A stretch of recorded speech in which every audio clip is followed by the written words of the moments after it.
குழந்தை கடத்துபவர் என நினைத்து திருநங்கை ஒருவரை அரை நிர்வாணப்படுத்தி கட்டி வைத்து தாக்குதல் நடத்தியதாக கைதானவர்கள்தான் இவர்கள்.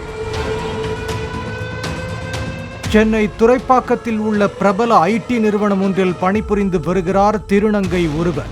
தான் தங்கியிருக்கும் பம்மல் மூங்கில் ஏரி பகுதியில் உள்ள உணவகத்தில் இரவு உணவு சாப்பிட்டு விட்டு தனியாக நடந்து வீடு திரும்பிக் கொண்டிருந்தார் அந்த திருநங்கை. தெருவில் நின்று கொண்டிருந்த சிலர் திருநங்கையின் பேச்சு மற்றும் உருவ வேறுபாட்டால் அவரை குழந்தை கடத்துபவர் என்று நினைத்து விசாரித்துள்ளனர்.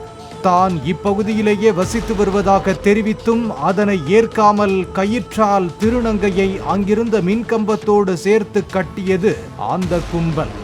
குழந்தை கடத்தல்காரர் பிடிபட்டதாக தகவல் பரவியதாக கூறப்படும் நிலையில் அங்கு திரண்ட மற்றவர்களும் திருநங்கையை சரமாரியாக தாக்கியதோடு அவரது முடியை பிடித்து இழுத்தும் மேலாடையை கழற்றி அரை நிர்வாணப்படுத்தியும் தாக்கிய சம்பவம் வீடியோவில் பதிவாகியுள்ளது.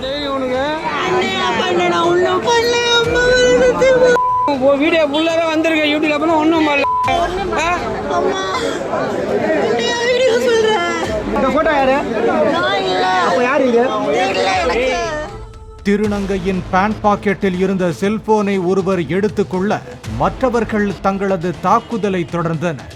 வலி தாங்காமல் திருநங்கை கதறவே சங்கர் நகர் போலீசுக்கு தகவல் தெரிவித்தார் அங்கிருந்தவர்களில் ஒருவர்.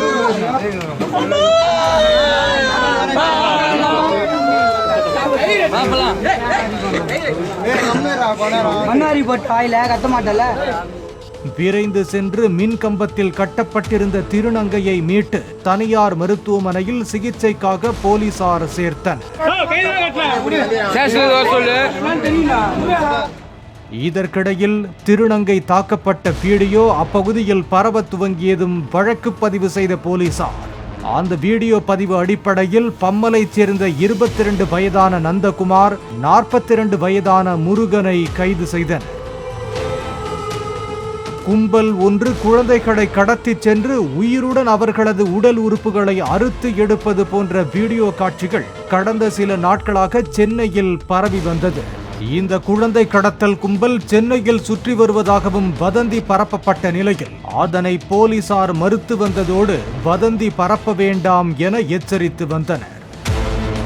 போலி வீடியோவில் வந்தவரை போன்றே திருநங்கையும் உடை அணிந்திருந்ததால் அவரை குழந்தை கடத்தல்காரர் என நினைத்து அப்பகுதியினர் தாக்கியதாக போலீசார் தெரிவித்தனர்.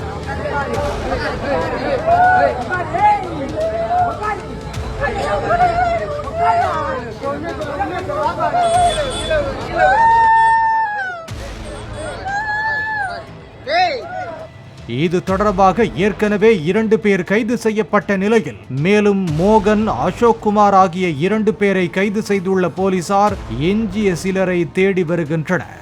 குழந்தை கடத்தல் வீடியோ போலியானது என சென்னை காவல்துறை ஆணையர் அலுவலகம் ஏற்கனவே விளக்கம் அளித்துள்ளதால் இந்த வீடியோக்களை யாரும் பகிர வேண்டாம் என காவல்துறை மீண்டும் எச்சரிக்கையுடன் அறிவுறுத்தியுள்ளது. பாலிமர் செய்திகளுக்காக தாம்பரம் செய்தியாளர் வசந்தன் மற்றும் சந்தன முத்துக்குமார்.